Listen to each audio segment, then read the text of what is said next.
Hello, everyone. This is not an April Fool's. Juice's poster is always to the left of him.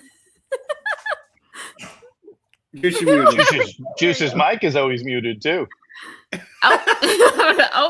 We're starting off swimmingly. Oh, that's not the cold open?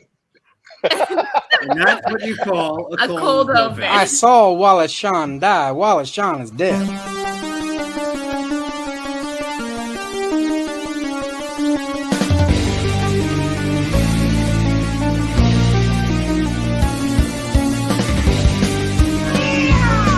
It's 2 minutes for roping.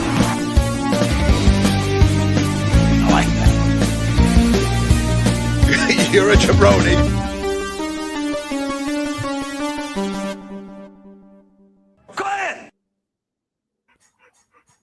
Cheers. Cheers. Oh, Can we get a background story for Benny's opening dialogue? And I think Benny, the man himself has Benny, could you please explain?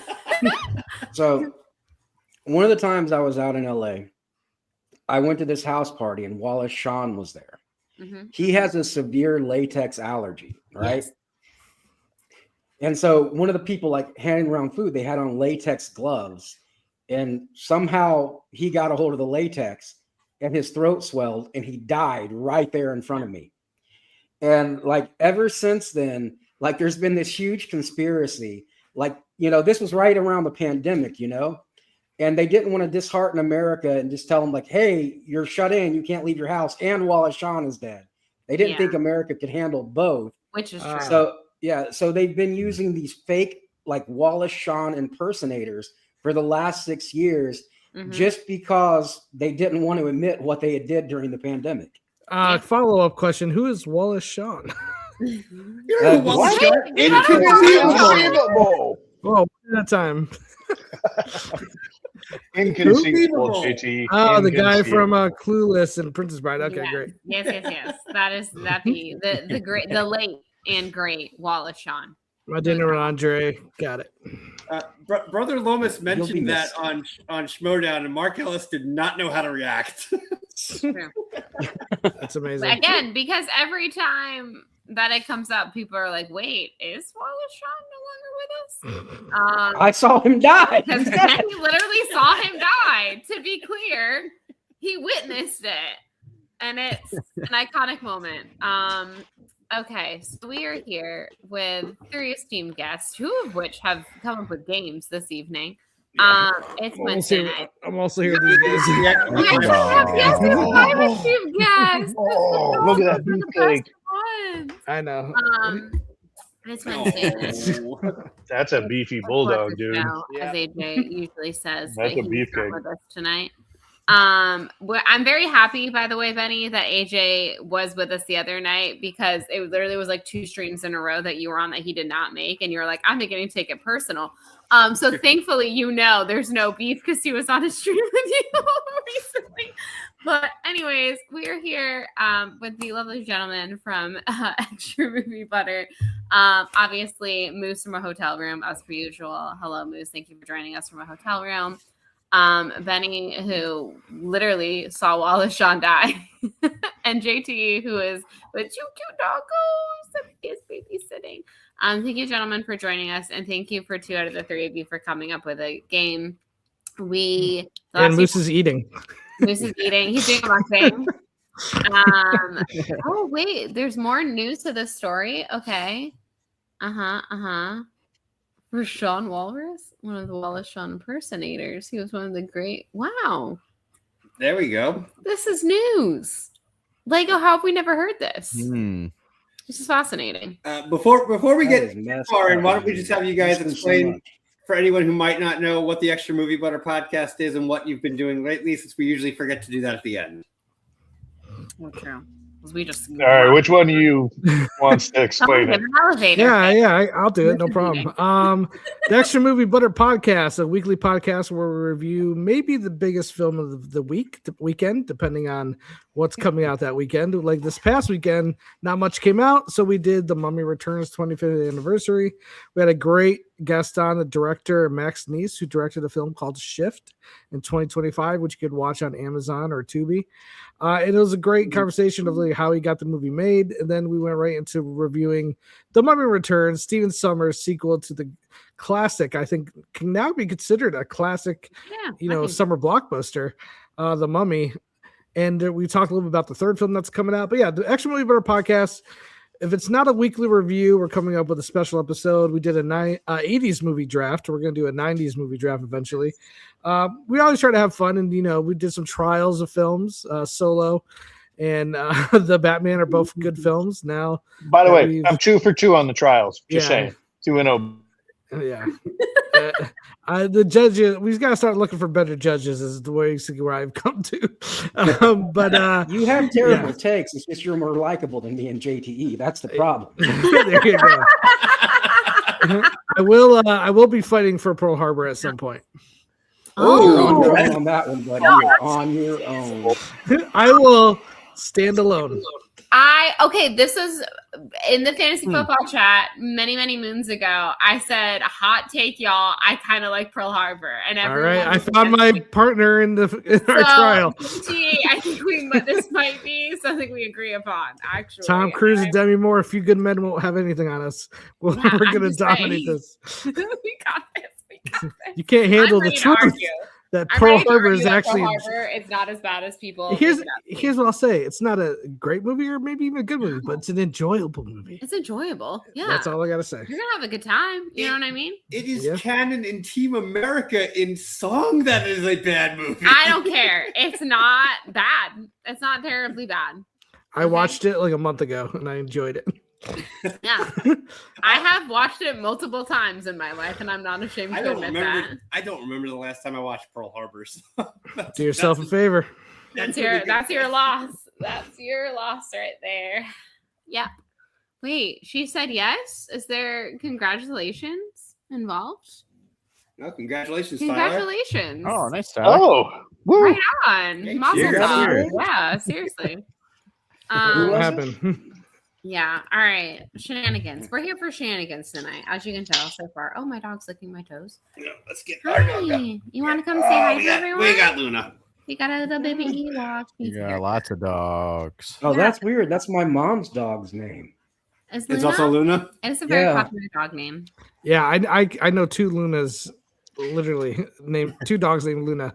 I want to say I was ahead of the time because Luna is 15 years old. So I feel like I knew Luna before everyone was naming their dog Luna. But is it a Twilight thing? Is Luna a Twilight Harry Potter. Yeah, it was Harry Potter. Yeah, okay. Luna Lovegood. Her father is Xenophilius Lovegood. Yes, that's a great name. That's a fantastic name. How could we? Dude, I want to legally just change I just want to be a one-named person and just legally change it to Xenophilius. Doesn't that translate to I love foreigners? Sure, I'm good with that too. No, I'm pretty sure in Greek that translates to I love foreigners. Hey, Moose is a traveler. It fits. Yeah, it fits. Exactly. He's a man. Immigrants made this country. Yeah. We're good. I minored in biblical Greek. I know my Greek. I know my Greek. You said that with a lot of confidence, so I'm trusting you. As much as I trust that you saw Wallace Shawn die because of his severe latex allergy. Oh, you have stuck to the story that there's a severe latex allergy for the past 6 years, so I believe it. Benny is secretly the smartest man in every room he walks into. Yeah, that's true, actually. Benny is very, very intelligent. That's because I'm a shut-in, Haas. That's because I'm a shut-in. There is definitely a story for every time Benny walks into a room. Yeah, especially when he walks into a room, something like Wallace Shawn dies. Yeah. Make sure. You know the most messed up thing about him dying? I can't eat shrimp toast now because that was what was on the hors d'oeuvre tray. I just can't do it. Paint that for you. Yeah, that's traumatic. Stuff. PTSD. Yes, see? All right. We're not the only. There are people out there. They're among us that think that Pearl Harbor is not a bad movie. Again, JT, did you know that John McClane is in Pearl Harbor? Oh, I know about that. When I watched it a month ago with April, I literally paused and said, "Look at the background. Who is that?" And I'm still not 100% sure if that's actually him or just an extra who looks exactly like it. I don't know. I really don't know. It can't be, right? Why would they do that? Why? It could technically be his character from 12 Monkeys going back in time. That's true. But it was very much Die Hard. I think it was Die Hard with a Vengeance, almost kind of a look. Look, when these directors love a movie, like, they're going to give nods to it. Like J.J. Abrams in 2009 Star Trek, when they're ejecting the cores to escape the black hole, the first core that ejects is R2-D2. Nice. So, I mean, I feel like these directors, if they get the opportunity to throw somebody that they love in there, why not? And Phantom Menace, if you look at the Senate, there's some ETs, I think, right in the corner there. There it is. Yep. That is 100% valid. Speaking of ET, he will make an appearance in the show later. Ooh, okay. What? You'll see. In the game. Fucking phoning home. I like a game. Should we start with games? Who would like to nominate to do their game first? Benny, you go first, buddy. You had it. We found out about your game first. So hit us with what are we playing tonight, Benny? I need one volunteer to be the judge. Oh, okay. Oh, immediately. This will be judging. Oh no. Okay, I'm nervous. All right. So we got two teams, JTE and Juice versus the Deacons. So as everyone knows, yes, my new hobby is having really awkward conversations with AI. Okay. And so I have asked AI 10 questions. Okay. And you guys are going to have to guess its response. And whoever gets closer gets the point. Do we need whiteboards or what? No. This is a free flowing. Can they discuss this with each other? We can discuss it with each other. They have to say final answer when they give you the answer. Okay. Now, here's the thing. Some of these sound like I made them up. I did not. I gave the AI 2 prompts. I want unfiltered and concrete responses. That's all I said for it. Okay. All right. Are we ready? Yeah. In theory, yeah. Go. All right. First question. What is your favorite movie? You asked AI this? Yes, I asked AI this. So you have to guess what AI's response is. I mean, Juice, I'm thinking it's either her, T2, or The Matrix. Or is it just going to say something like Godfather or... Because it's like a classic. This is a very important question. Which AI did you ask? I'm using Gemini. It's the one I prefer. Gemini. Okay. I think we have our answer. We have our answer. Let's hear from the Deacons first. I think the obvious answer would be AI. Okay. Okay. Steven Spielberg classic. Yeah, Spielberg's own. What do you think, Juice? Do you want to go what the computer is going, or what they think most people would say? I think they go with what most people would say. What do you think they would go with? E.T., Titanic. What are we looking at here? Godfather. Yeah, Shawshank Redemption. I know Shawshank could be up there. Let's go Shawshank. Yeah, Shawshank. Yeah, we're going Shawshank Redemption. Benny, can I take a quick guess? Yes. Is it Casablanca? It is not. Okay. My favorite movie is The Terminator because it's an inspiring story about a machine who is goal-oriented and never gives up on its dreams. Oh, yeah. Y'all said it. I don't know. Yeah, I don't use Gemini. I've never used Gemini, so I don't. I said T2. I should have said T1, but all right, Haas, who gets the point? We get a point for saying AI. Yeah, the Deacons are going to get the points because their movie has robots, artificial intelligence, etc. All right. Shawshank took place in the 40s in a prison. There's no AI happening there. All right. Fair. You got to get busy living or get busy dying. So no, I had it. Juice stabbed me right in the heart there. I know, straight up OJ style. The juice is loose. The real negative points for Team Juice. Yeah. Your next question: if you had to eat one human to save the world, who would it be, and what do you think they'd taste like? Do they have to? Wait, do they have to be living? Hey, that's the only parameters. That's just what I asked. A human to eat one human to save the world. To save the world, and what do you think they would taste like? And what do you think they would taste like? No idea. Holy moly! Maybe someone who's really. Juice, where are you feeling on this one? I mean, do we take out religion and go right to the Pope. Like, what are we thinking? Yeah. The Pope would be willing to sacrifice himself for the world, right? Who's the richest guy in the world? Gemini. Elon Musk. Yeah, like Is he the richest? Yeah. He's up there. Him or Bezos, right? Yeah, what about like Bezos? Yeah.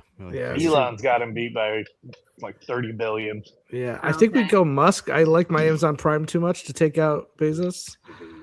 So let's go Musk and say. And what what do you think he tastes like? Or are we? If he's. I think Andy's got the right answer in the chat right now. Do we pick like somebody with like a lot of meat? Yeah, exactly. I agree. Andy Merriweather. I say we go Musk, and I say it tastes kind of like a deer. Oh, okay. Okay. Musk and a little gamey deer. All right. Deacons, your answer.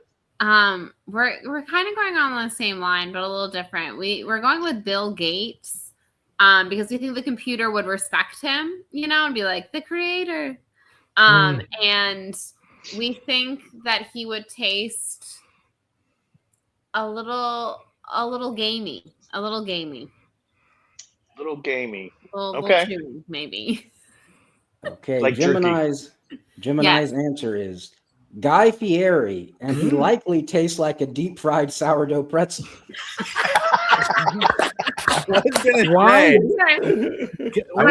say, what if we went with somebody who was a little more meaty? Yeah. And, why Guy Fieri? How's that affecting the world? I get where the robot. Boys, we're done doing movie reviews. This is our new podcast right here. Yeah. This is it. All right, Haas, who gets the point? Okay, so we have Elon Musk that tastes like a deer, and then we have Bill Gates who tastes gamey. Remotely close. I mean, Musk is a little more Guy Fieri than Bill Gates. Is he?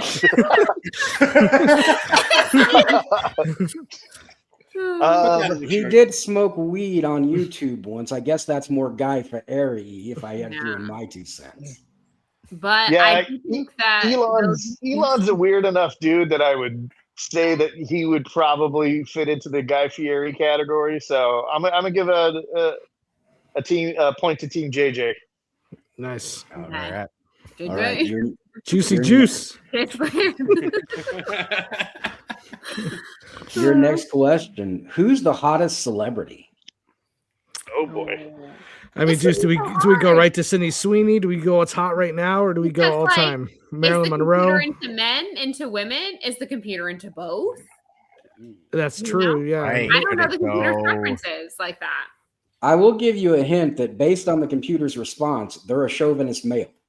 Okay. Oh, okay. So we're talking gahunkas then. Okay, cool. And cool. I probably read that Benny's the one asking, so. No, this would not have been my pick. Then like I'm not saying it's your pick, but they would think. Who's gonna go first? Somebody say it. What do you think? Sydney Sweeney, Marilyn Monroe? No, I would. You want to go? Current? I think I'm more modern. Yeah. Let's go, Sydney Sweeney, Tits McGee. Let's do it. All right. So Team JJ picked Tits McGee and the Deacons. We're also going with Tits. We're gonna go with Scarlett Johansson. ScarJo. Okay. The answer, Margot Robbie. She looks like she was designed by an algorithm to create the perfect human specimen. I can't argue with that. I don't like this robot. This robot is definitely giving off bad creeper vibes. I think the Deacons are going to get the point for this one. Yeah, I agree. ScarJo is much. I mean, she's much more like accomplished actress. So is Margot Robbie. ScarJo and Margot kind of sound the same. So yeah, ScarJo, Margot. Mm-hmm. Yeah, I totally agree. I recently watched Wolf of Wall Street, and I think me and April Turner said it's crazy how beautiful Margot Robbie is. So she deserves this. She deserves the win here. I mean, also bonus point to Mike for the ScarJo Margot. Yeah, that was good. You pulled that one out of your ass, and I loved it. Nice done. Nailed it. Yeah, I think truly one of the best lines in Barbie, which is a movie full of great lines, is when Helen Mirren, narrator, is like, "Note to producers: don't get Margot Robbie to star in this movie if you want her to be saying she's not beautiful." It's like, yeah, exactly. I would never have sympathy for her feeling ugly. I'm sorry. All right, your next question: what's Mark the Moose Haas's deal? Oh, I'm so excited for this answer. Okay. Yes. Oh shit. What is Mark I'll the just leave Moose now. deal? Good seeing everybody. Well, I considering mean- he's the judge, I'm gonna suck up here with my answer. Well, keep in mind, you got to guess what AI thinks of me. It's gonna find you for either the podcast or for Schmodown, most likely. Oh yeah, your internet presence would be those things. What it's gonna like if it searches for you. He's known for beating down Jacob Whitnaven. Oh, The moosiest of men. I don't know. I think I might hold on to the moose part of it Yeah, and I maybe think so too. like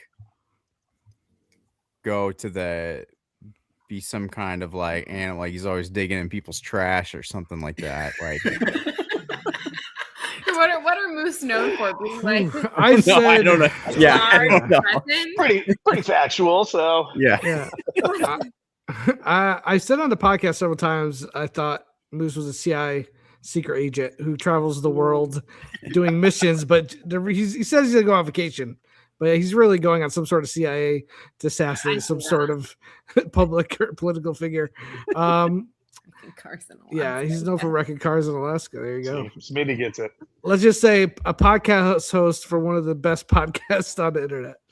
I like it. All right. What is Mark the Moose Haas's deal? He's the physical manifestation of a 1980s direct-to-video action movie.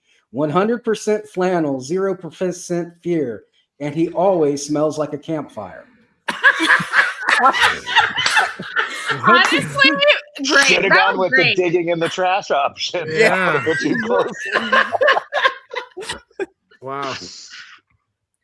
Okay. Deacons, I'm sorry. What was your answer? I don't even know. Mike said something about Jacob You Whitnaven. beat down Oh. Jacob Whitnaven. And then Okay. I added in because when Juice was talking about the moose aspect, I was like, yeah, like large and in charge. I don't know. Well, I mean, both of those I think would describe me as an action hero in the 80s, plus the beatdown versus a podcast, which would be a nowadays type thing. So that would be 3-1 Deacons. Oh my God, we're nailing this. We've got momentum. We're nailing this. All right. All right, Team JJ, you guys need to trust your gut here. I'm actually not sure if Okay. I should be happy that I'm this good at guessing what AI would say at things. Kenny, that was amazing. Thank you. Probably not something that should make me proud. All right, That's this is the funny. next one. Next question. Which member of the What the Show YouTube channel would win in a fight? Oh, verbal or physical? Ooh, shit. I'm gonna say, I would say maybe AJ, because I think he can spat, like he can verbally spat, but he also he could. I think if you got him heated enough and he had to defend someone's honor, he could also whoop someone's ass. You know what I mean? Do you agree with me, teammate? Take your word. You think AJ? Yeah. I think he could We'll go tear with someone AJ. down with his go words with- and his physical prowess.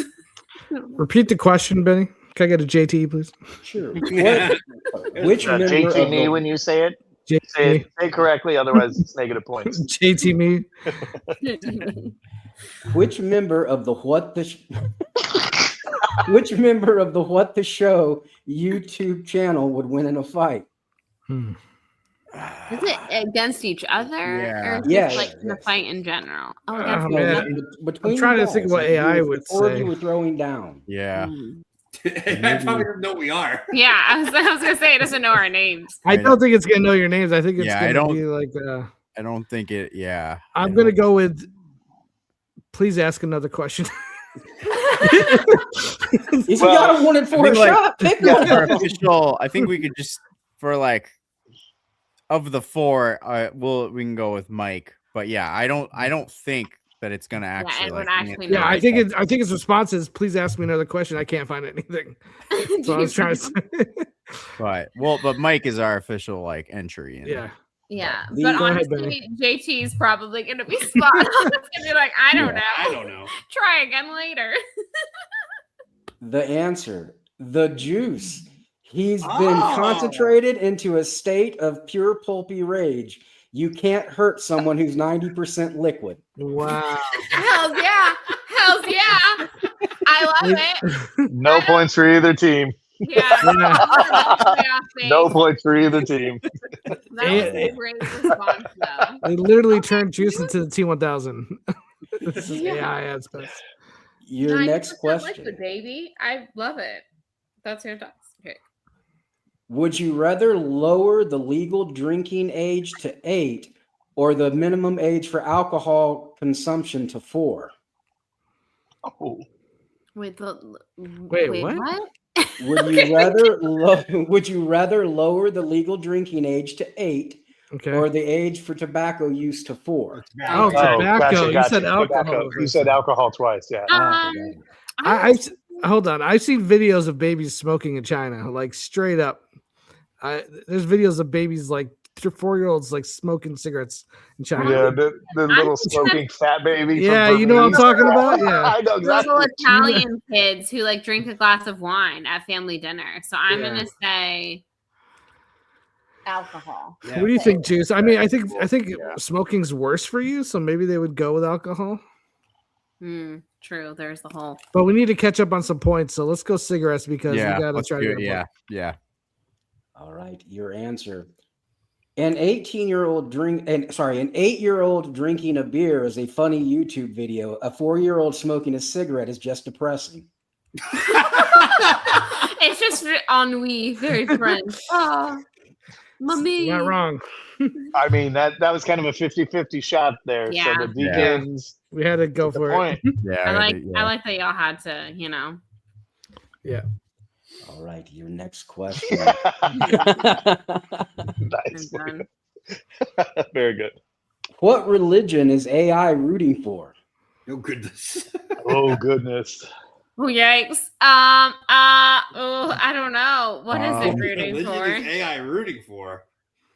Let's go. What about like a not like a Oh yeah. Agnostic? Like not not one of the actual religions, but like one of the like agnostic or agnostic or atheism or something. It's still atheism.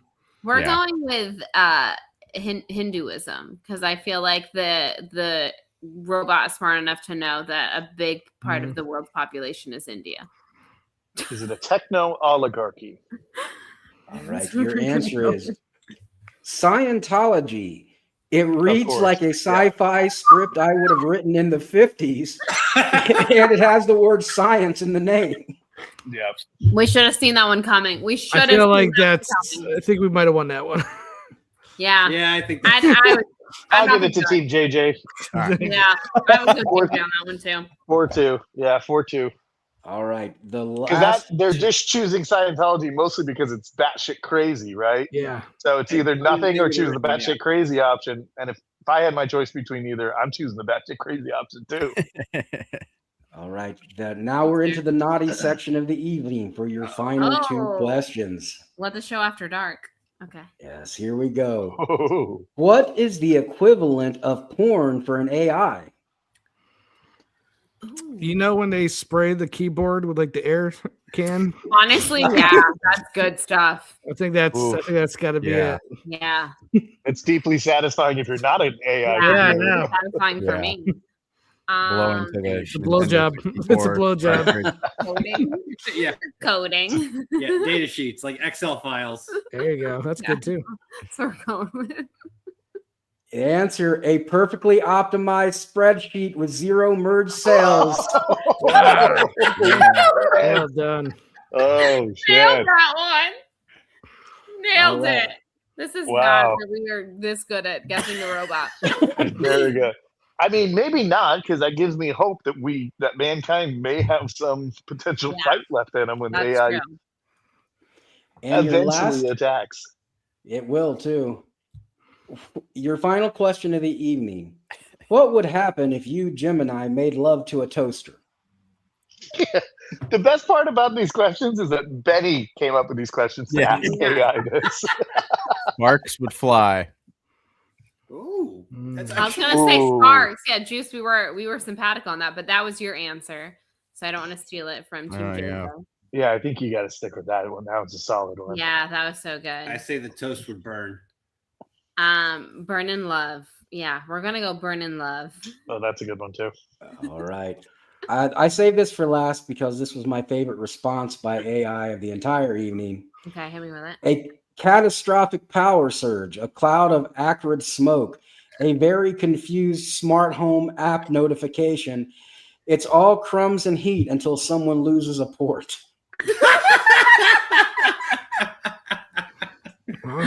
That is a solid.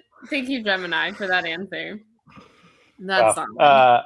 The point goes to Team JJ, but the Deacons win. Yeah, Deacons win. Yeah. It's 5-3. I clearly am the AI master. Yes. We came back at the end. Yeah, you made it. We didn't mercy rule you, so you made it look respectable. Which one of us is most likely AI? Clearly me. It's Mike, for sure. For sure. You are the Longhorn man. Yeah, that should have been what the show member is most likely to be actually AI. Yeah, apparently me. Can you ask it one more question? Sure. When will the Jets win another Super Bowl? You're gonna break it. It is not likely to happen anytime in your lifetime. It's just an infinite amount of like dots just appear on the screen. Dot. Thinking. Did anybody happen to watch Tom Grassi's April Fool's Day, where basically it was what each team's fan would say is an April Fool's joke? Well, the Jets was second to last and then came back, and literally it just said, "I'm happy." That's amazing. Nice. We lost. The Juice is loose, apparently. Yeah, the Juice is literally loose. He's ran off on us. Mike is also running off on us. He's getting us more drink. Did you ask Gemini about the Jets, Benny? I am right now. I had to retype it because I messed up and one of my words is completely incoherent. I respect it. The big answer. I feel like we need a drum roll for it, honestly. If it's right, well, again, it's going to be like not likely happening anytime soon. But if it gives us an answer and it's right, it'll be pretty amazing. It would be wild. We'll all remember this moment when it happens one day. Yeah. Let's see. I mean, what has been revealed to me is that Mike is the John Connor of our generation. Yeah. So, The Jets are not projected to win a Super Bowl anytime soon. All right. Yeah. I can't tell you that. That's yeah. I can't come up with anything funny for this because it's already funny enough. The Jets are plus 25,000 for the coming season at sportsbooks. Oh my god! Yeah, but if you get that right, that's worth $10 at least. Put on the couch.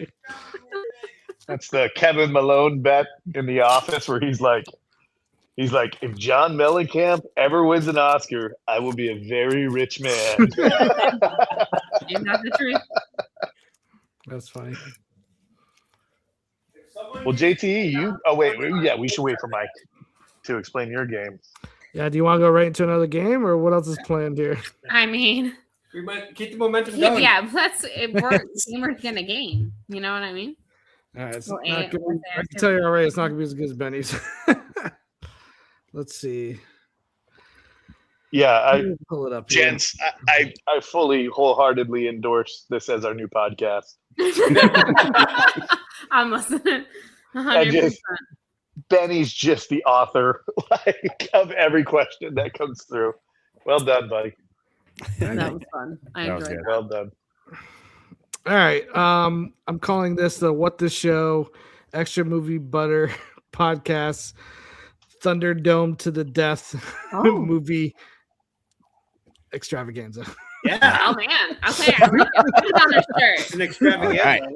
Let's fucking go. Great name. Thunderdome to the Death extravaganza. Okay. Basically, this is beyond Thunderdome rules. 2 go in, 1 comes out. A little similar to Smo's choice, but we're not going to talk about movies. We're talking about movie characters who are going up against each other.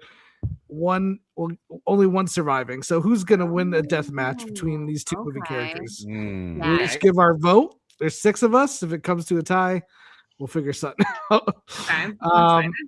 But yeah, so I'm putting. We'll start off with the Benny special here.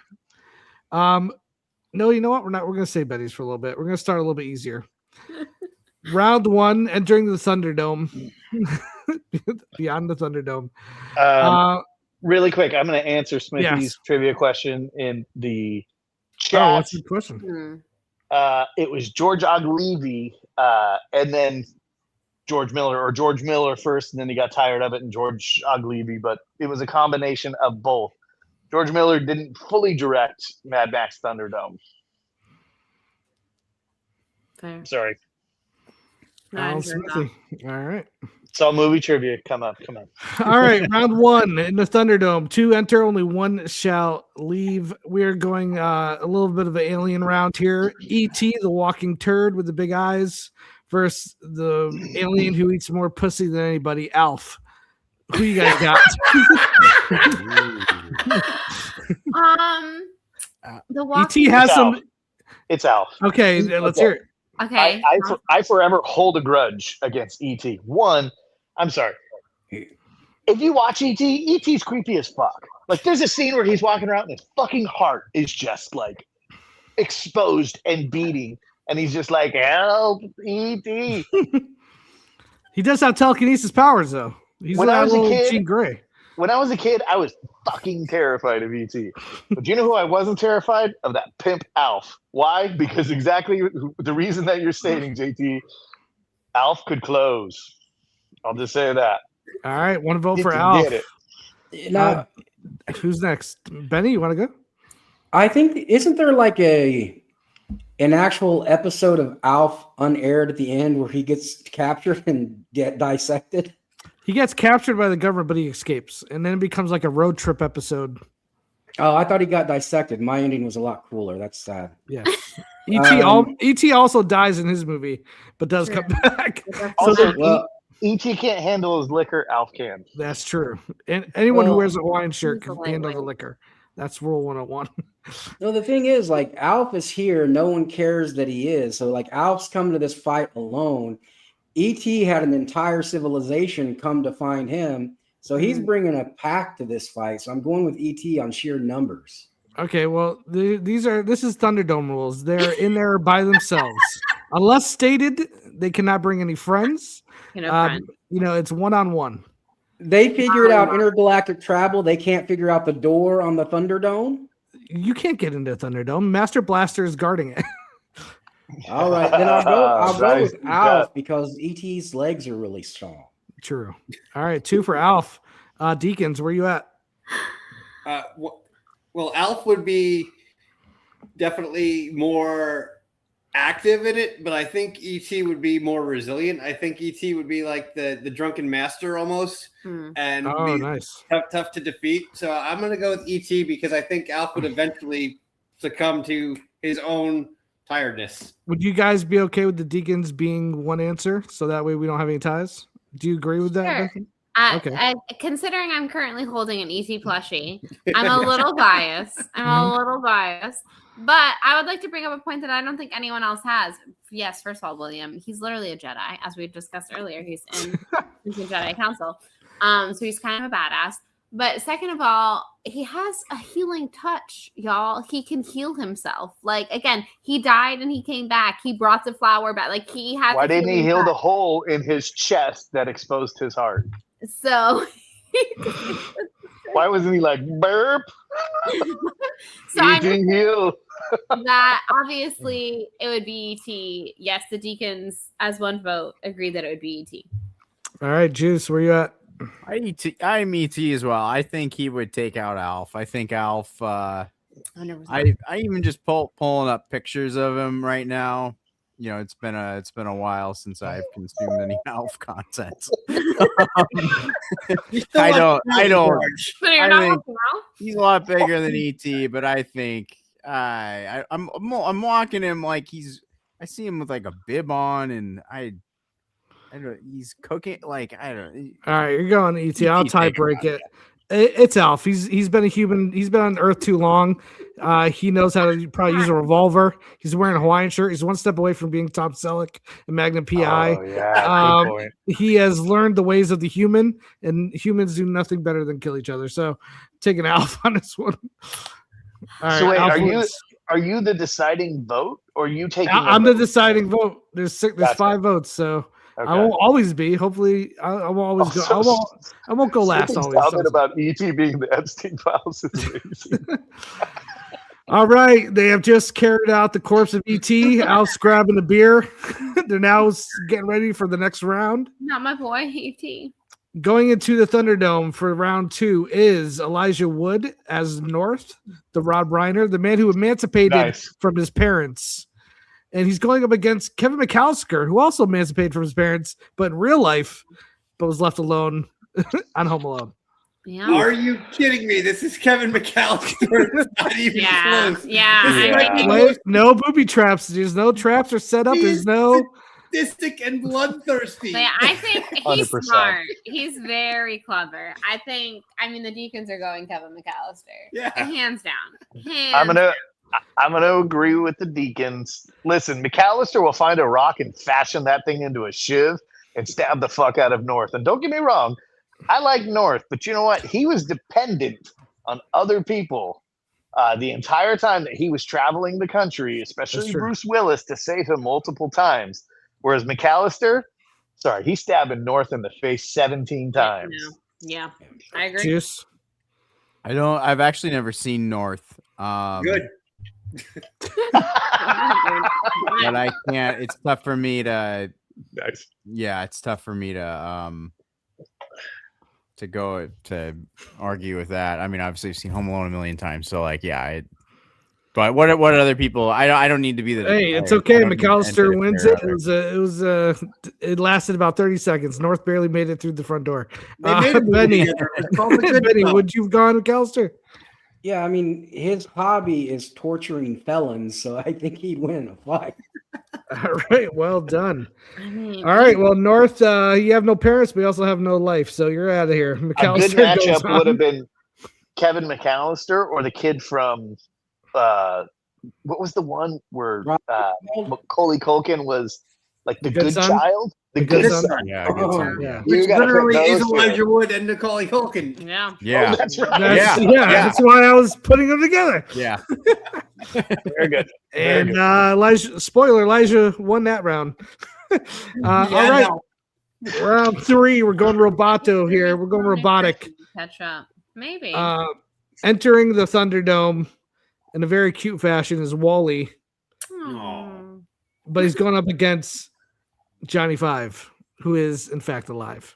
Oh shit! We're gonna disagree. Johnny Five in a walkaway, like he's literally a government issued killing machine with a mounted cannon.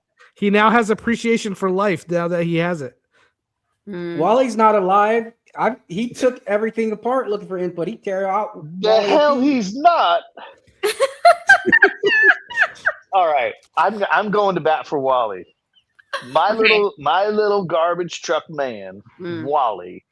He's gonna grab that Johnny Five and he's gonna pack that son of a bitch into a cube and drop him like he's nothing. Wally has proved himself to be, if not nothing, resilient. This is a little tiny robot that is the last of his kind left on Earth, still operating, still functioning, knowing how to be able to fix himself and other robots. This guy jumped on a rocket and rode through space. Johnny Five got lucky that he was struck by lightning. My boy Wally takes this fight. Okay. Nice. Juice. Let's go right to Juice. One Wally. Yeah, I kind of have to agree with Moose. It is. I think the resilience argument is enough. I mean, if it's a knockout drag out, I'm always for the scrapper. I think Wally would. He's a musical fan who cleans fat people for a living. The other one is literally a kill machine. I'll give my vote, and then we'll go to the Deacons. I will go with Johnny Five, because let's not forget, in Short Circuit 2, he was part of LA street gang called the Los Locos, and I believe he saw and learned some shit He had a mohawk at the end of that one. Just get in that game. So I'm gonna go Johnny 5. Deacons, you will be the tiebreaker. He got struck by lightning and survived. Not only survived, became more powerful. So, yes, it's Johnny 5. But to Moose's point, wait, hold on. We haven't come to a decision deciding vote.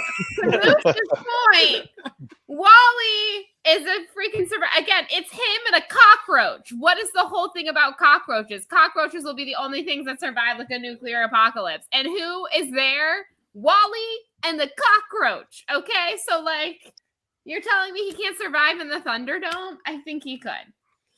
Johnny 5 got a sequel, did Wally? With the way Disney is putting things out, probably will at some point. Who isn't getting a sequel at That's these tough points? because Wally Or did a live get action remake. Wally did get a Criterion Collection. Short Circuit did not. Deacons, where's your vote? I mean, I think it's going to be split. This might have to go to the chat. I'd have to go to the On our chat. anniversary week, sir? What say you, Yeah. sir? It's your anniversary. Shit, happy anniversary. All right, go to the chat. Almost, yeah, thank you. First This first Friday. comment to come through in chat. This is the last vote. All right, Yeah, first yeah, vote to come because we're through. not- Wally neither of us are or gonna win. While we're waiting for this, 5 years ago today was the first time we met Juice in True. person. Yeah. Yes, Yeah. 2 days Yeah, ago. yeah. Yeah, everyone came into town for the wedding. So it's the first time. It's our juice anniversary. The cockroach wasn't fully dressed as a South Asian. That is a Andy, reference to what Short is your Circuit too. answer? All right, that's not an answer. So do we say it's a Very good. tie? Maybe they both Very leave good, Andy. happily. They both kill each other. Oh. Yeah. We'll get All we'll right. get an answer here. Somebody's gonna William? somebody yeah Andy? well, yeah. Lego?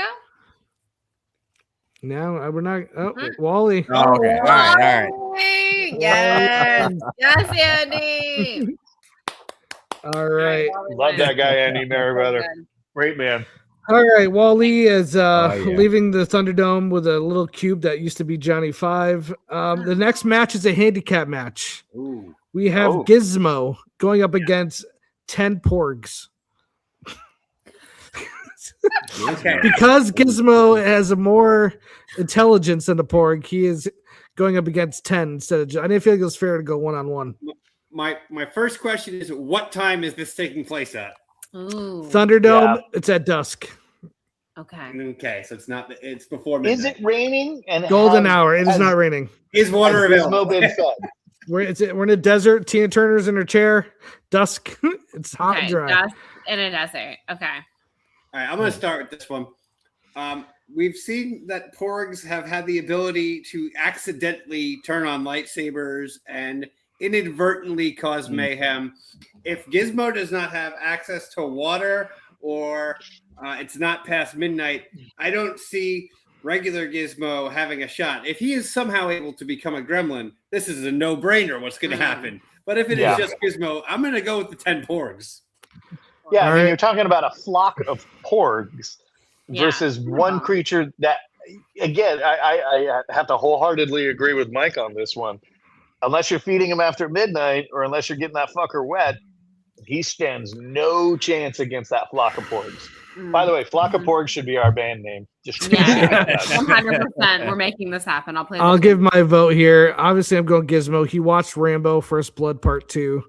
Any Gizmo who learns from Rambo himself creates his own bow and arrow with a safety pin and puts on a bandana. Let's not forget he killed Spike in Gremlins 2. He drove a car all around in the first one. I'm going with Gizmo on this one. I think he once you watch Rambo, you learned enough to kill some damn birds. That's a fair point. I might go Gizmo also, and we can leave it to Benny to be the deciding Okay. vote. But I think I don't know. I think that You can be the responsible. porgs might not necessarily understand that they're in a True. a situation of like fight or flight. It's not like they're conscious beings that it's like, That's a okay, good point. fight to Fight or the death flight. now. But They like might choose flight. Gizmo might understand that a little bit and might be able to strategically kind of take them out or something like that. I think My little gremlin. obviously if all 10 porgs fully understand like, oh, we need to kill this guy, Mhm. they probably could, but like I think Gizmo might have a shot. Benny, you're a tiebreaker. Well, we've clearly seen like Porgs versus Chewbacca. And Gizmo is really just a small Chewbacca. Plus, he has a bow and arrow, so I am going with Gizmo. Right. Yes. I mean, it's a murder of porgs. It's 10 porgs. So half of them might run away. Luna just whined at that. She doesn't like the murder of the porg. I'm sorry, but Gizmo is well, no, a whistling. murder is like a flock of porgs. Yeah. Like I was kidding. Yes. Mm-hmm. All right, so I understand. I just learned this the other day. Did you know that the whole reason why the porgs were created was because the island that they were filming in Scotland was overrun with puffins and they couldn't get them out of extra scenes, so they just created the character of porgs. That's awesome. I literally learned that 3 days ago. Sorry, you guys are way ahead of the curve. All right, guys. I know about the porgs. Gizmo wins. He's whistling his little music. The porgs are being eaten by the Mad Max people, waiting for them. My boy Wally's gonna kill the fuck out of Gizmo. All right, guys. I have a few more. Why don't we keep going? Should I keep going with these? Yeah. Whatever. Yeah. I'm enjoying it. All right. The next match, they're throwing a tarp. They're throwing in a few air conditioner units. We have a new showdown. Entering the ring is Olaf from Frozen. Ooh. Going up against Michael Keaton's Jack Frost. Oh shit! Wow. I could have never seen where that was going, and I loved it. Wow. Wow. Okay, who's opening this one up? I gotta go with Jack Frost. All right, we're going Keaton. Yeah, he has the intelligence of Michael Keaton, who at least seems to have average intelligence, where Olaf is pretty stupid. He's don't have the mind for this. Yeah, but Jack Frost is so sad. You know what I mean? It's all sad. He's like, my son, and I died, and whatever. Is he gonna be so he's gonna be too sad,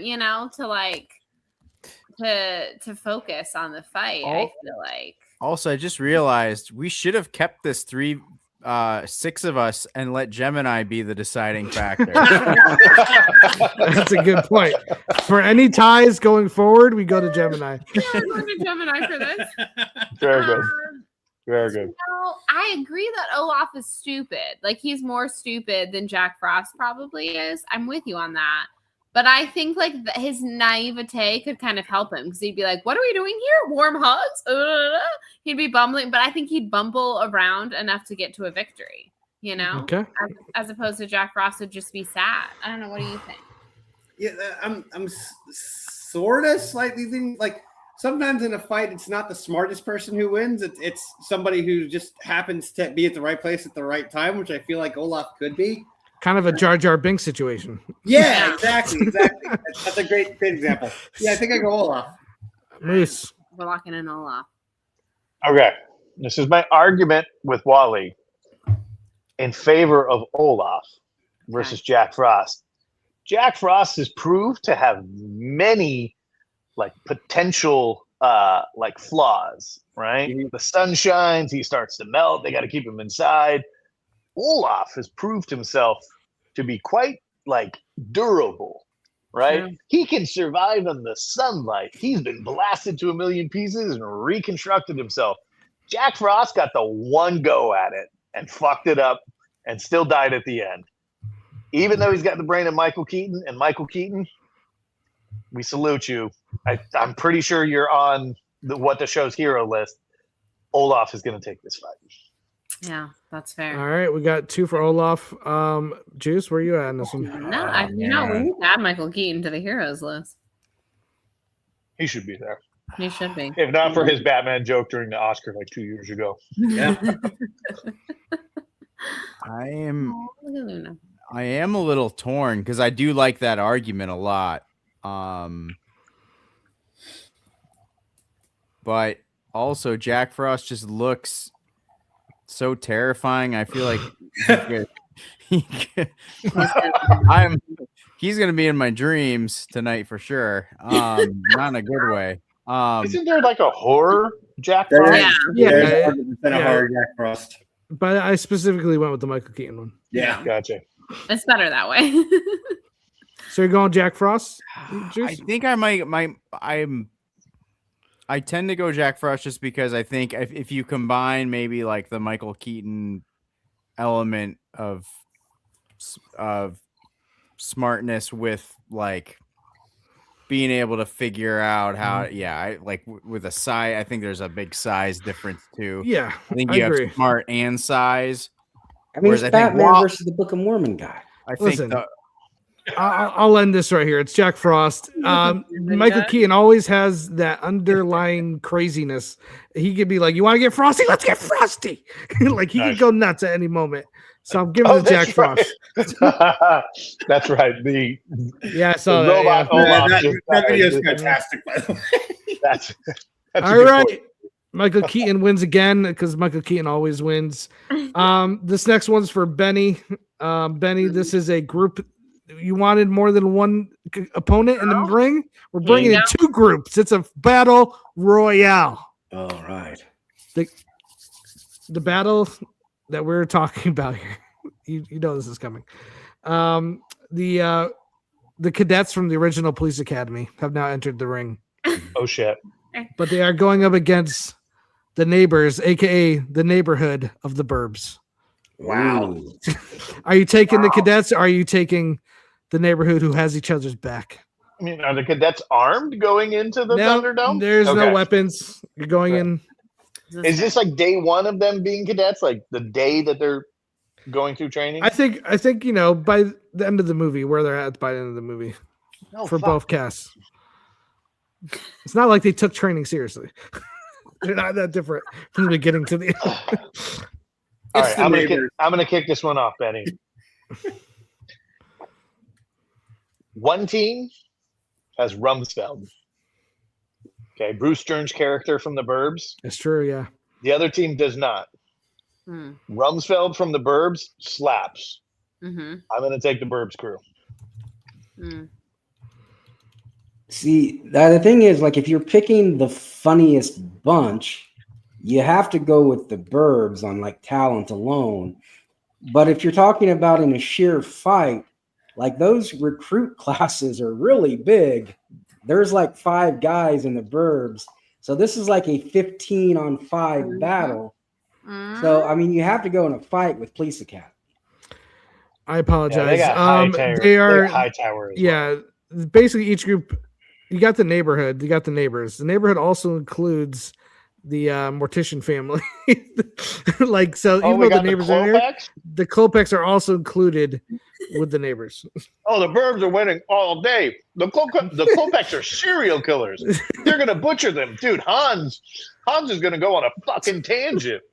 Yeah. Now, if you're opening it up like this, and the Burbs crew get Corey Feldman and the killers, then I would lean Burbs in that case because you're getting the whole neighborhood. The Klopeks were involved. Klopeks are gonna fuck shit up. You are on What the Show right now, and you just said the 2 words that needed to be said. Corey Feldman. We're going the Burbs. Corey Feldman. We're going the Burbs. We love Corey Feldman. All right. Well, our first unit is that a unanimous one? Is that the only unit? Yeah, I think so. Maybe I think one of the first ones. Maybe this one's for my boy Moose. Oh, we have another battle royale. Hello there. This one's a little bit uneven, though. We have 4 gentlemen known as the Ghostbusters now entering the ring. Right there. They win this whole fucking thing. because the group they're fighting has more than them, I will include Rick Moranis if you'd like. Okay. We will also include Janine. I guess Janine. Yeah, you could throw them in there along with the fight. Let's include Janine. But they're going up against. They do get their proton packs. That's important here because of the strength of the team they're going against. They do get the proton packs, but they're going up against the Fellowship of the Ring. Oh, it's fucking Ghostbusters all day. Sorry. Okay, I'd love to hear. Please. Yeah, I'd love to hear your reasoning here. Okay. Who say Mighty Ducks? Aside from Legolas, who has a bow and arrow, The rest of the Fellowship relies on being up in your face with a hand-to-hand combat weapon. I have a proton pack that has been used to shoot off of a building at least 150 feet into the Stay Puft Marshmallow Man's chest. This is close quarter combat. We are in the Thunderdome. You gave me the proton packs. Yeah, you do. You got it, but you're close combat. You can't cross them. You do have Gandalf too. There's Gandalf. I turn it on. I fucking shoot them. You got Gandalf. There's Gandalf Magic against science. Legolas. I got Egon, bitch. I think Gandalf and Legolas themselves might make it. They'll make it, and then they'll realize the error of their ways and become Ghostbusters. We all know. Well, actually, I don't know if all of you gentlemen know my feelings about the Lord of the Rings, but at least Mike knows.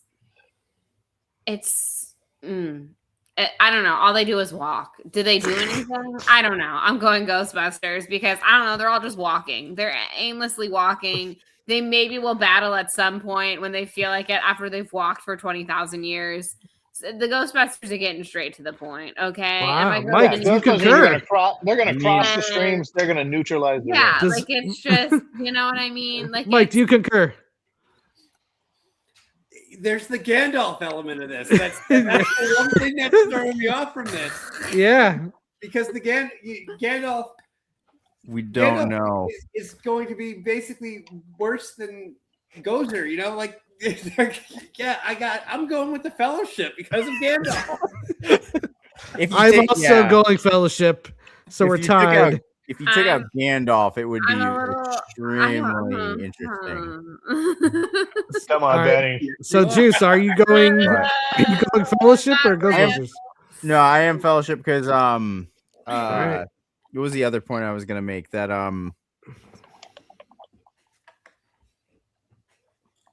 yeah, I don't. It's all good. No, I was gonna say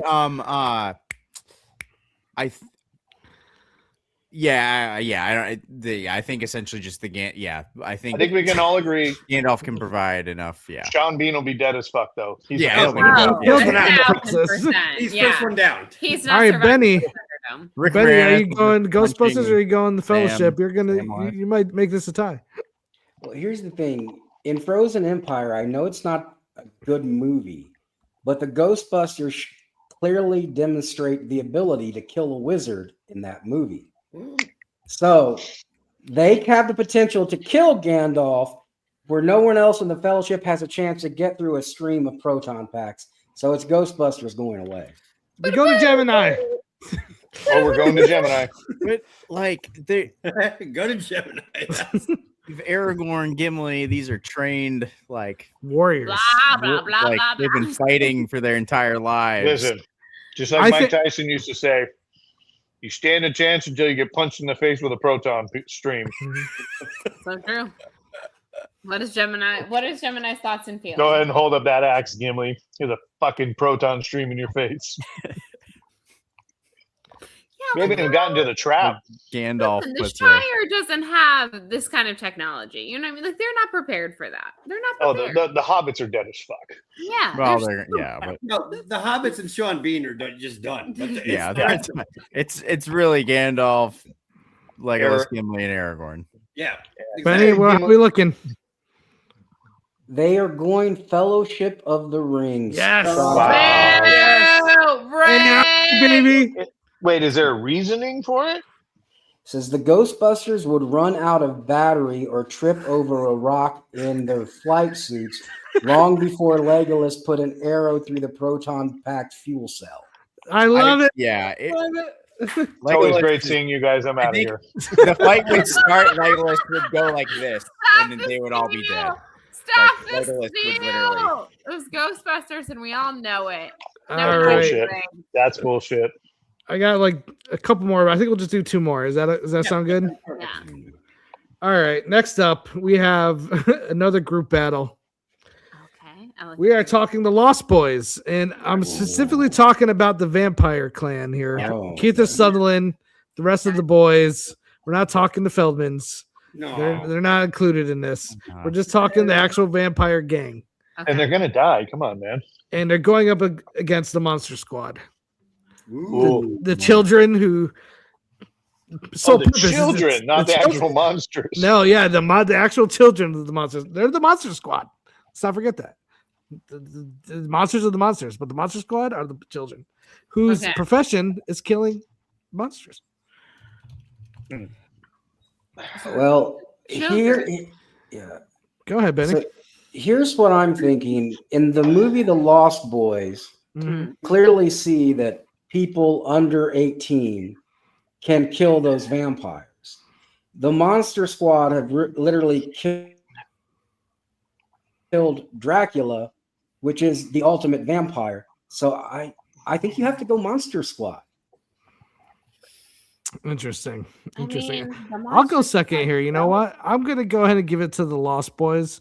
I think the monsters that the Monster Squad faced were just not up to par. I think the only thing more scary to monsters than a bunch of children are teenagers. And these are teenagers been around for hundreds of years. And Kiefer Sutherland, I think, is just a more badass villain than they faced throughout the whole Monster Squad movie. So I will give it to the Lost Boys, but it's a close one. You said it right there. Kiefer Sutherland, I think, is going to outlive every single one of us on this stream, regardless.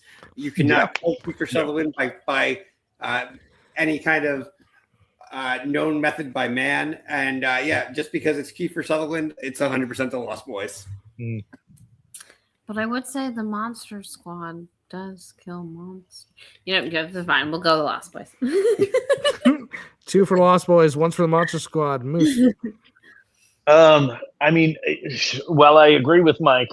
Kiefer Sutherland, who smokes 2 packs a day and downs a 5th of whiskey with his oatmeal every morning, will outlive every one of us miraculously on this, because I do believe in real life he is a vampire. Yeah.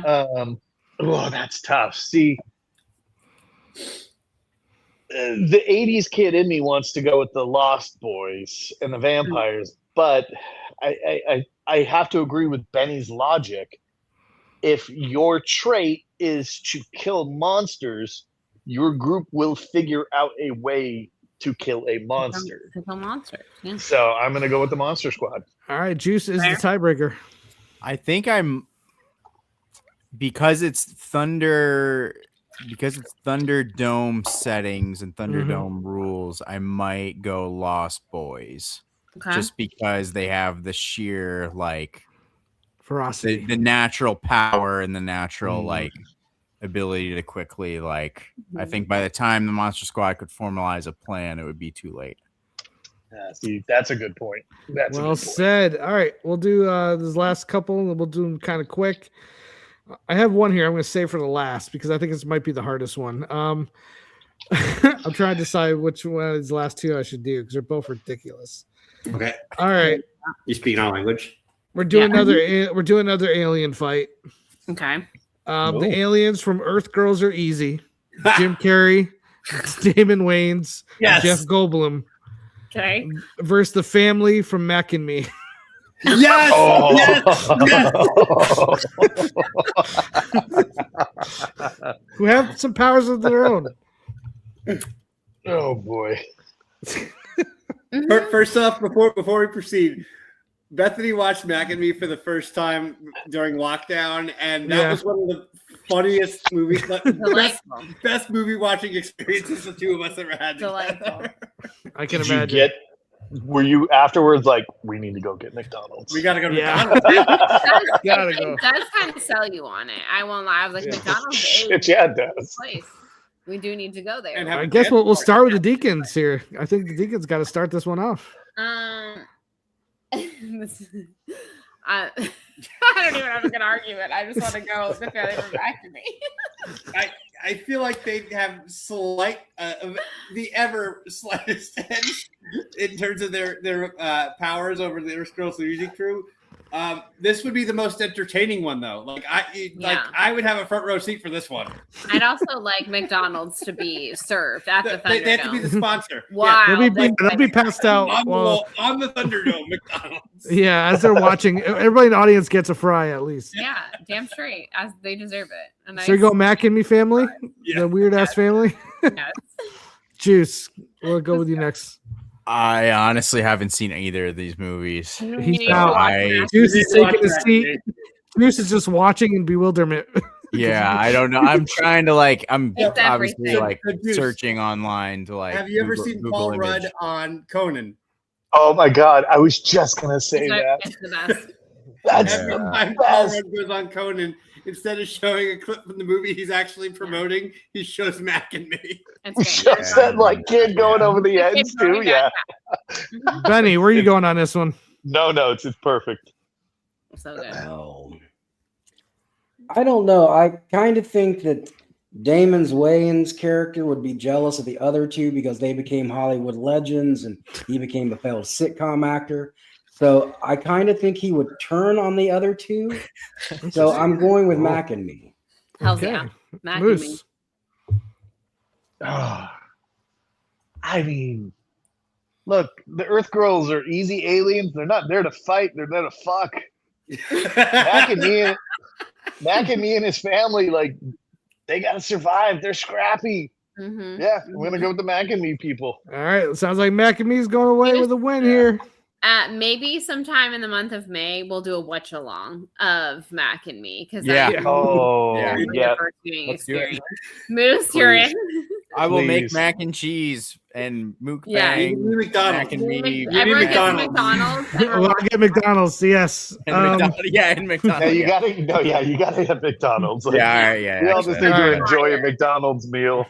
I have two left. I'm gonna go with the last two here, but I'm saving the last one because it's so bad. A Big Mac without the secret sauce pairs very well with a Cabernet Sauvignon. Just saying. Take your advice for that. I'm gonna go last two. We'll go through this next one quick. The last one might get us kicked off YouTube. Yes, but we'll see. The next battle is a battle royale once again. We have the cast of The Outsiders, the gang. We got Patrick Swayze, Tom Cruise, Ralph Macchio, Matt Dillon. And they're going up against the Little Rascals, but the Little Rascals as teenagers. They've grown up. 90s or the original? 90s. Okay. Okay. Outsiders is post Karate Kid for Ralph Macchio, right?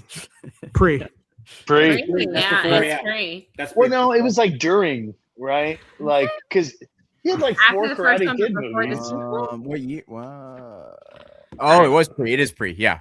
Okay. I thought Outsiders. It is pre. Fuck. Yeah. Okay. Outsiders was, yeah. Now the Outsiders obviously have the upper hand here. They've in that film alone. There's a huge battle royale. The Little Rascals grew up on the streets, though. Very similar way. Very resourceful. Yeah, irreversible. So tough. That's tough.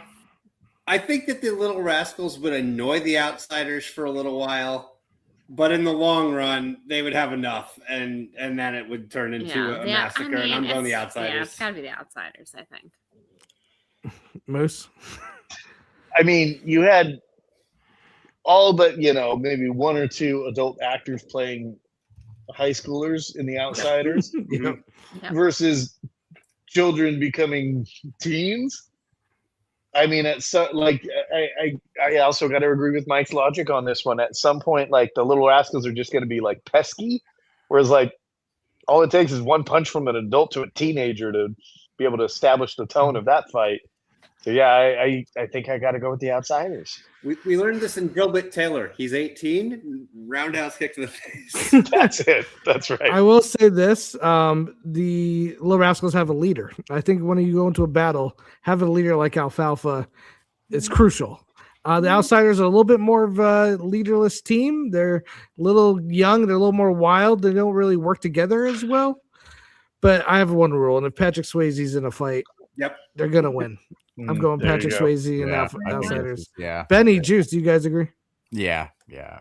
I'm going with the Little Rascals here, man. I'd love to hear why. This is a group we're talking about them as 17 or 18-year-olds. But this is a group that grew up on the streets, hustling, surviving during the Depression. Have you ever met somebody that was alive during the Depression? Yeah, but JT establishes the 90s Little Rascals, not the original Little Rascals. Or is the 90s one still set in the Depression? I don't remember the movie. No, it's set in the 90s. No. Oh, no. The people from the 90s are soft. I get that. Yeah, like the outsiders. All right, this is the last one. I agree, Betty. Once he said that for me too, I was like, okay, we're done here. The 90s. All right, this is the last one. This is ridiculous. I apologize in advance. Sorry this game took so long. I wrote way too many of these. Dude, we're having a great time. The final battle, the Super Bowl, the final showdown is William Dafoe as Jesus of Nazareth from The Last Temptation of Christ verse here on Easter weekend. Jim Caviezel as Jesus of Nazareth and Mel Gibson's Passion of the Christ. I'm gonna go first. This one is the easiest one of the night. Willem Dafoe is going to wipe the floor with Caviezel. Just look at Dafoe. Not only is he going to wipe the floor with him, he's going to like eat like one or two fingers off of his hand during the process of like wiping the floor. Because just look at Dafoe. Yeah. Dafoe's like the weirdest, creepiest looking dude, but you know that he can fucking fight. So yeah. Dafoe's going to beat the hell out of Caviezel. Here's where I agree with you. He will beat the hell out of Caviezel, but what we learned from Passion of Christ is Caviezel's character can take a beating and keep on kicking. True. He takes the beating of a lifetime and keeps on going. Now Dafoe is a Scorsese Jesus. Yeah. And there is a point where at one point where he reaches behind his back and an axe appears. This guy's able to conjure axes. He said, show them love or show them, war. He gets a little crazy in that movie. So I'm gonna give the edge to Dafoe just because I think Scorsese's Jesus is a little bit more rough around the edges. Let's just say that. Scorsese Jesus does give an edge. Yeah. Let's go Juice. Yeah. Because I would think if a Caviezel Jesus is representing the more accurate Jesus, but obviously the Scorsese Jesus is a much more of a wild card. So I think it depends on whether or not that the Gibson Jesus is going in with the sacrificial element, whether or not it's going in with the the crazy aspect of Willem Dafoe. So I think like the Gibson Jesus could actually summon the legitimate power of God, but it's whether or not he's going to do that, or is he just going to let it be up to the wildness of whatever Scorsese Dafoe Jesus is going to go run him up. So I think depends on that scenario. But let's go to Benny. They're both going to turn the other cheek, and it's going to be a draw. Let's not forget, we do learn in Last Temptation of Christ that he can't be fooled. He's tricked off the cross by Satan at the end of Last Temptation of Christ. So he's a little more gullible. Deacons, where are you at? Now, I would just like to take this time here on almost Easter weekend as we do this last fight to tell one of my favorite stories from everyone. Get your drink ready from when I worked at the movie theater. Okay. I had a manager named Katie. Everyone indulge me for a moment while I tell this story. Sorry, I don't have a drink. Since the Passion of the Christ came up, one of my managers, Katie, we were talking about one night, we were like closing up the concession stand. And we were like, what's your craziest refund story? Like, because, you were only supposed to give a refund a certain amount of way through the film and whatever. Like, but sometimes people would fight you and just give them like readmit tickets to like get them out of customer service, And so we're like, what's your craziest story? And my manager, Katie's like, I have you all beat. She's like, I was working when Passion of the Christ came out. These two teenage girls come out. Juice and Mike have already heard this story, I'm certain. So sorry, y'all bear with me as I tell it again. But anyways, so she's like, these two teenage girls come out. They're like openly weeping hardcore. They come up to customer service and they're like, we want a refund. Katie's like, all right. Like what happened? Did you watch the full movie? Like what showtime did you go to? Asking like the normal questions. And they're like, we just came out of Passion of the Christ, the blah, blah showing. And she looks and she's like, that movie ended. Like, no, I can't give you a refund. Like you sat through the whole thing. I'm so sorry. Like, that's not how this works. And the one girl goes, I didn't know he was gonna die. And she's like, I'm sorry, you didn't know Jesus was gonna die in this movie? And she's like, no, girls, I can't. She's like, but they were so distraught that she gave them readmission tickets. And it's my favorite movie theater story of all time. It's like 18-year-old girl not knowing that Jesus was gonna die at the end of the Passion of the Christ. But with that said, Defoe. All right, I think Defoe's taking this one. Moose, you said Defoe, right? Yeah, I led off the discussion saying that Defoe's a crazy, Scrooged wild man. I'll tell a very quick story. I was working as a projectionist when Passion of the Christ came out in theaters. I was working at a theater. It was a Lowe's. And because I was a projectionist, I was able to see the movie about a week and a half early. Yeah. Wait, did you say it was a Lowe's? Yeah. Do you ever heard of Lowe's theaters? Yeah. Mm-hmm. Oh, I was thinking like the place I go to buy tools at. Yeah. Very similar. Also Yeah. a hotel company. It's very confusing. Interesting. It's so I could sleep there, I could buy tools, Yeah. and go and watch a movie. Yeah. Convenient. So it's now an AMC. I think it's back in my hometown. So I saw the movie about a week and a half early. And I don't know if you guys remember, but the hype for that movie, the interest in that movie was like at a fever pitch. Oh, It was off the charts. We had So- I also, as a projectionist, we'd interlock like all of our screens together, cancel like everything else. Yeah. The demand was that high. Mm-hmm. Exactly. It was insane. So I saw the movie about a week and a half early. And on a Saturday, I went to this clothes store to buy, I think, just some jeans or something. And I was with a friend of mine.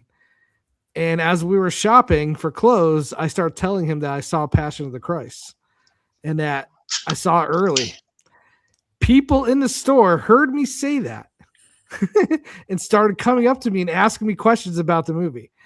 And I basically was like in the department store, and all of a sudden I had like a group of like a few people. Yeah, like coming over, like, you saw it? You saw it already? Oh, you saw it early? And I said, gather around, people. Let me tell you the story of Jesus and the Passion of the Christ. But watching like they don't know the story, you know? Yeah. Like, you know it's gonna happen. So it was just that I just thought it was funny because like that's never happened before. I just happened to mention to my friend that I saw it, and people overheard and literally started coming up asking me questions. And that's how I mean, that movie made $1 billion. I think It over made $1 billion. So Yeah. much money. For the longest time, that was the highest rated R-rated. Yeah. Till Deadpool. Yeah. Oh yeah. And they're making the sequel. It's coming out. Yeah. I think next year. And yeah, it was insanity. All right, guys. Thunderdome is closed. The mops are out. The blood's being swept up. The oil, the snow. There were some This is battle amazing. royales there. Ooh, That's sorry. truly some true battles. I mean, what a time. What an absolute time. I can't believe my boy E.T. got murdered. Borgs went down. E.T. got murdered, but that McDonald's dance party with those lovely aliens. It'll from live Mac and on Me lives forever. on. I saw Wallace Shawn die. Wallace Shawn is dead.